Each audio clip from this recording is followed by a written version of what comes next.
ছেলে মাকে বলছে, মা একটা কথা বলি, আমার একটা অনুরোধ রাখবে?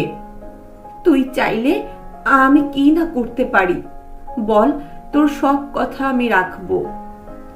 তোমার বৌমা বলছিল তোমার বয়স হয়েছে, এখন তো তোমার শরীরের একটু বিশ্রাম প্রয়োজন। আর এই বাড়িটা তো খুব একটা ভালো না, ছোট ঘুরছি, তোমার কাশিটাও বেড়ে গেছে, আর ডায়াবেটিস তো আছেই, হার্টের সমস্যা, হাড়ের সমস্যা, আরো কত কি। হ্যাঁ রে, মনে হয় আর বেশি দিন। থামো তো, তোমার সব সময় দেখাশোনার জন্য কাউকে রাখতে হবে। আচ্ছা, আমাকে তাহলে গ্রামের বাড়িতে, না না, ওই যে বৃদ্ধাশ্রমের স্পেশাল ব্রাঞ্চে ভর্তি করালে কেমন হয়?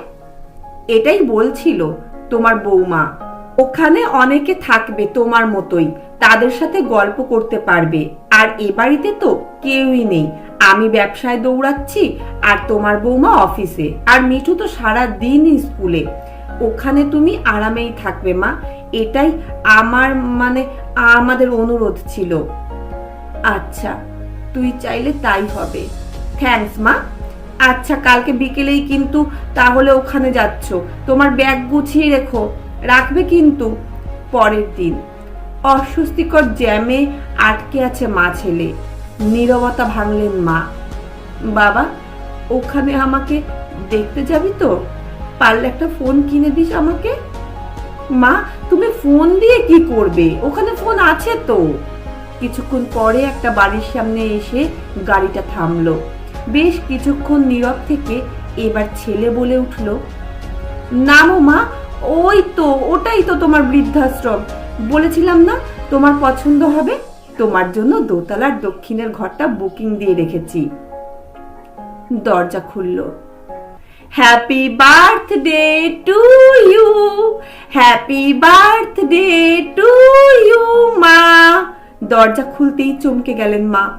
আরে, ওই তো তার একমাত্র নাতি, আর বৌমা কেক নিয়ে দাঁড়িয়ে আছে। এত বেলুন আগে কখনো দেখেননি, এত আয়োজন করে কখনো কেউ তাকে জন্মদিনের শুভেচ্ছা জানায়নি। আরে, ওই তো তার দুই মেয়ে আর তাদের জামাই দাঁড়িয়ে, ওদেরও ডেকে এনেছে তার পাগল ছেলেটা। হ্যাপি বার্থডে মা, তুই অনেক বড় হয়ে গেছিস, মা কান্না ভেজা কণ্ঠে বলে উঠল। কিন্তু এটা কার ঘর? বাড়ির ফলকে নাম দেখোনি? বাবার নামে রেখেছি।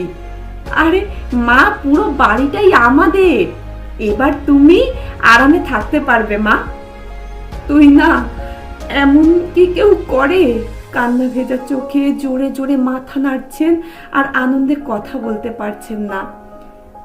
আয়োজন শেষে ঘুমাতে যাবে এমন সময় পেছন থেকে মায়ের ডাক। হাতের ব্যাগটা আতিপাতি খুঁজে একটা কৌটা বের করে ছেলের হাতে ধরিয়ে দিলেন। নে, এটার আর দরকার হবে না, এটাতে ইঁদুরের বিষ ছিল। চিন্তা করেছিলাম যদি বৃদ্ধাশ্রমে রেখে আসিস তাহলে সেদিনই খেয়ে নেব।